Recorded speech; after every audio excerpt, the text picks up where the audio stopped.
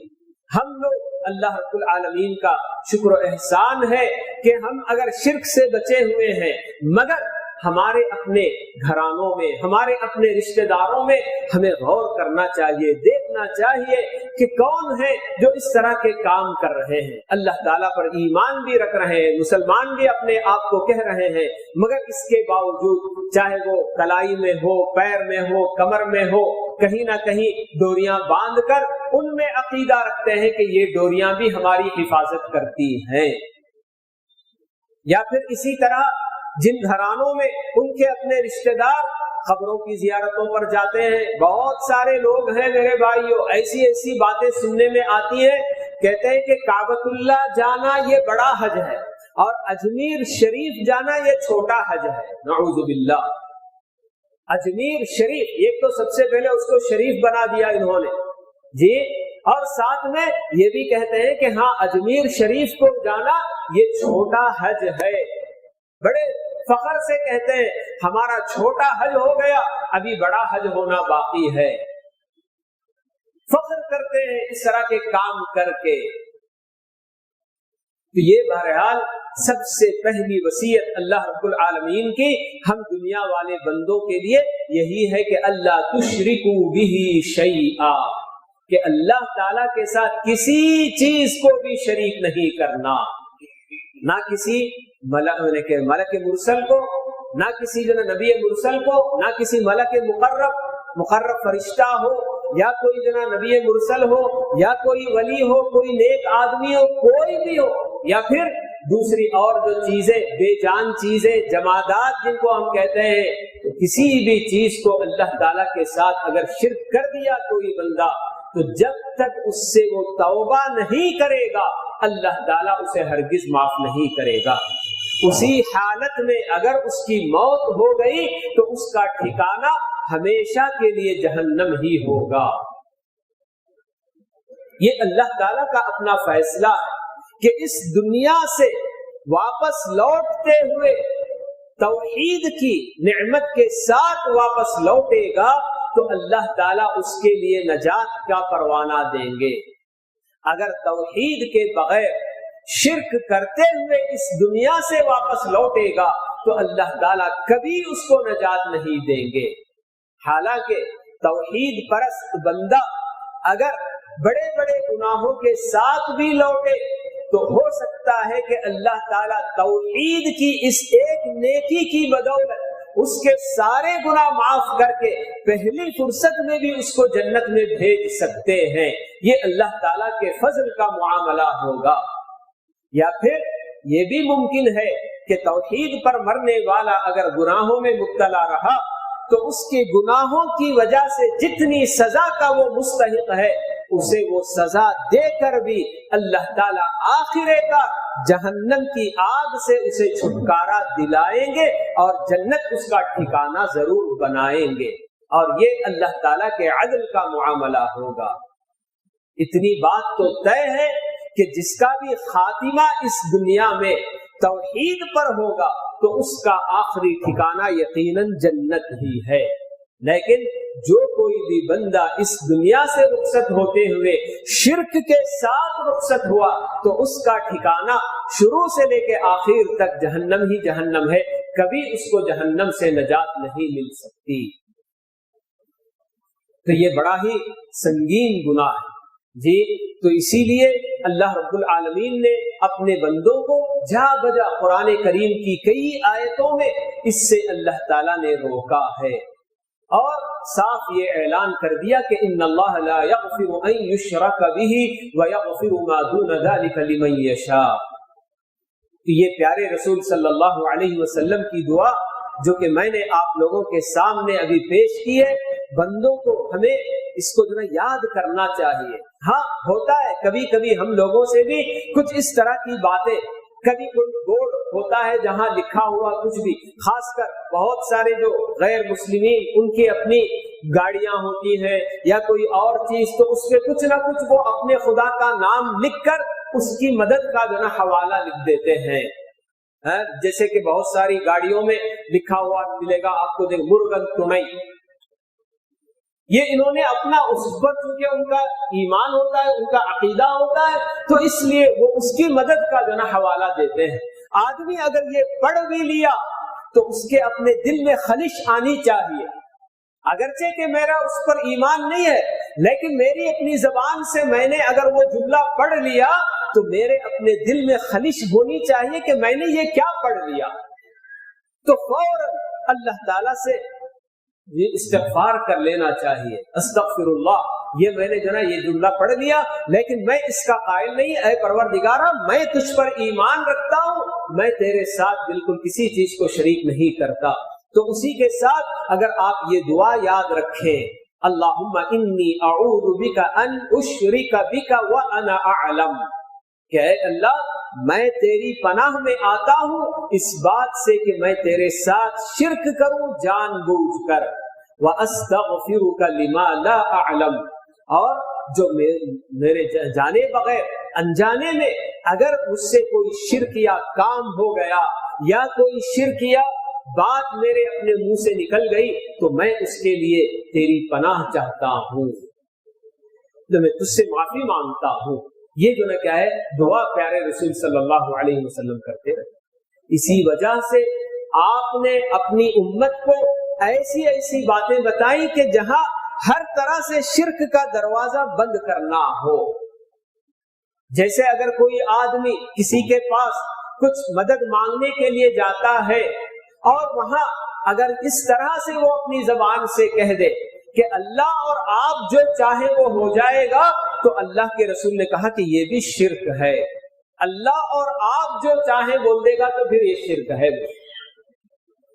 اسی لیے آپ نے تعلیم دی کہ نہیں، سب سے پہلے اللہ جو چاہے گا اور بعد میں آپ جو چاہیں گے ہو سکتا ہے، اس طرح سے بولنا چاہیے. اللہ اور آپ بول کے دونوں کو ایک ساتھ شریک کر دیں گے تو یہ بھی شرک ہے، اللہ کے رسول صلی اللہ علیہ وسلم بتاتے ہیں. اور اسی وجہ سے آپ نے اپنے صحابہ کے کئی یعنی کہ ایسے کام، جیسے کہ وہ ایک غزوے کے موقع پر، ایک جنگ کے موقع پر صحابہ جو بہت سارے نئے نئے اسلام لائے تھے، ان لوگوں کو ابھی پوری طریقے سے شرک کے بارے میں کہ یہ کتنا سنگین گناہ ہے اور اس سے ایک مومن کو کیسے جناب بچنا چاہیے یہ نہیں معلوم تھا. تو اس جنگ کے موقع پر ایسے ہی ایک درخت پر سے ان لوگوں کا گزر ہوا، درخت پر سے گزر ہوا اور وہاں انہوں نے دیکھا کہ مشرکین اپنی اپنی تلواریں اس درخت سے باندھ کر رکھے ہیں، اپنے ہتھیار تبرک کے طور پر. جیسے آپ دیکھیں گے بہت سارے پیپل کے درخت ہوتے ہیں تو اس میں پتہ نہیں کیا کیا چیزیں لا کر لوگ باندھتے ہیں، منتیں اپنی جناب مرادیں مانگتے ہوئے اس میں لا کر دھاگے باندھتے ہیں، کچھ اور باندھتا ہے، کوئی کچھ باندھتا ہے، بہرحال یہ سب کرتے ہیں. تو بالکل اسی طرح اس زمانے میں وہاں صحابہ بعض جو بالکل نئے نئے اسلام میں داخل ہوئے تھے تو ان لوگوں کی زبان سے بھی بالکل اسی طرح سے جو بات نکل گئی کہ یا رسول اللہ اجعل لنا ذات انواد کما لهم ذات انواد. وہ ایک درخت جس کو کہ ذات و انواد کہا جاتا تھا، یہ مشرکین جس طرح سے ایک درخت سے اپنے لیے تبرک حاصل کر رہے ہیں، ایسا آپ بھی ہمارے لیے کر دیجئے، ایک درخت کو تبرک حاصل کرنے کا جو ذریعہ بنا دیجئے. تو فوراً اللہ کے رسول صلی اللہ علیہ وسلم ان مشرکین نے اپنے ساتھیوں سے، صحابہ سے یہی کہتے ہیں کہ کیا تم لوگ بنی اسرائیل کی طرح سے موسیٰ علیہ السلام سے جیسے انہوں نے مطالبہ کیا، کیا ویسا تم کہہ رہے ہو؟ بنی اسرائیل نے موسیٰ سے کیا کہا؟ اجعل لنا الہا کما لہم آلہا، ہے کہ اے موسیٰ یہ جو بہت سارے بندے جو لوگ کئی خداؤں کو اپنا خدا بنا کر ان کے پیچھے بیٹھے ہوئے، ان سے چپک کر بیٹھے ہوئے ہیں، ایسا ہی دیکھا بھالا اور ہم اس کے ساتھ اسے ہم چھو سکیں، اسے ہم پکڑ سکیں، ایسا ایک خدا آپ ہمارے لیے بھی بنا دیجئے. تو بالکل اس طرح کی کوئی بھی چیز کہ جس کے اندر ذرا بھی تبرک وغیرہ کا شائبہ ہو، کچھ ہو، تو فوراً اسے ختم کرنے کی آپ جو کوشش کیا کرتے تھے۔ اسی لیے حضرت عمر رضی اللہ تعالی عنہ نے اپنے دور خلافت میں وہ درخت جس کے نیچے کھڑے ہو کر صحابہ کرام اللہ کے رسول صلی اللہ علیہ وسلم کے ہاتھوں بیعت رضوان کی تھی، یعنی وہ بیعت کہ جس بیعت کے کرنے کے بعد اللہ تعالیٰ نے ان بیعت کرنے والے مسلمانوں سے اپنی رضامندی کا اعلان کر دیا۔ لقد رضی اللہ عن المؤمنین اذ یبایعونک تحت الشجرہ، اللہ تعالیٰ کا یہ اعلان ہے کہ اللہ تعالیٰ ان مؤمنین سے راضی ہو گیا جو درخت کے نیچے آپ کے ہاتھوں بیعت کر رہے تھے۔ تو اس درخت کے کوئی حقیقت نہیں تھی، لیکن جب حضرت عمر کو پتا چلا کہ لوگ اس درخت کے پاس بھی جاتے ہیں اور وہاں بھی کچھ تبرک نہ حاصل کرنے کی کوشش کرتے ہیں، تو حضرت عمر نے کہا کہ چلو اس درخت کو جڑ سے ختم کر دیتے ہیں، بالکل کچھ نہیں، وہ درخت ہی نہ رہے۔ جیسے کہ کہا جاتا ہے مثل میں، نہ رہے بانس نہ بجے بانسری، تو بالکل اسی طرح سے وہ درخت ہی نہ ہو تاکہ لوگ اس کے بعد اس کے قریب بھی نہ جائیں اور اس کی تلاش میں نہ جائیں اور اس سے جا کر کوئی تبرک وغیرہ حاصل نہ کریں۔ تو یہ سب ہمارے اپنے لیے جی ایسی باتیں ہیں کہ ہر طرح سے شرک کس کس میں ہو سکتا ہے ہمیں معلوم کر لینا چاہیے۔ جی بنیادی طور پر آپ کے سامنے یہ قاعدہ بتا دیا گیا کہ ہم جو کام اللہ کے لیے کرتے ہیں، ایسے کام میں کسی غیر اللہ کو شریک کریں، یا اللہ تعالیٰ صرف جو کام کر سکتا ہے اللہ کے علاوہ اور کوئی نہیں کر سکتا، اس کام میں بھی اللہ کے ساتھ کسی اور کو شریک کرے تو یہ سب شرک ہو جائے گا۔ تو اس لیے جی اس گناہ سے ہمیشہ اپنے آپ کو بچائے رکھنے کے لیے اللہ تعالیٰ سے برابر دعا کرتے رہنا چاہیے۔ اللہم انی اعوذ بک من الشرک، یہ بھی برابر جو ہم کو دعا کرتے رہنا چاہیے کہ اے اللہ تیرے ساتھ شرک کر بیٹھوں اس سے میں تیری پناہ میں آتا ہوں، بار بار یہ جو دعا کرتے رہنا چاہیے۔ تو یہ سب سے پہلی وصیت ہے جو اللہ رب العالمین نے اس آیت کے اندر کی ہے۔ آگے مزید اور بھی بہت ساری وصیتیں ہیں۔ دوسری وصیت والدین کے ساتھ حسن سلوک کرنے کے تعلق سے ہے کہ جو انشاءاللہ کل باذن اللہ ہم لوگ تفصیل سے اس کے تعلق سے باتیں معلوم کریں گے۔ تو اللہ تعالیٰ سے دعا ہے کہ اللہ رب العالمین ہم تمام مسلمانوں کو شرک جیسے اس دنیا کے عظیم ترین گناہ سے اللہ تعالیٰ ہم سب کی حفاظت فرمائے، اور جو بندے اللہ پر ایمان رکھتے ہوئے بھی اس شرک جیسے جی گناہ میں مبتلا ہے، اللہ تعالیٰ ان سب کو نیک ہدایت دے اور انہیں اپنے شرک سے توبہ کرنے کی اللہ تعالیٰ توفیق نصیب فرمائے۔ آمین وآخر دعوانا ان الحمد للہ رب العالمین وصلی اللہ وسلم علی نبینا محمد وعلی آلہ واصحابہ اجمعین۔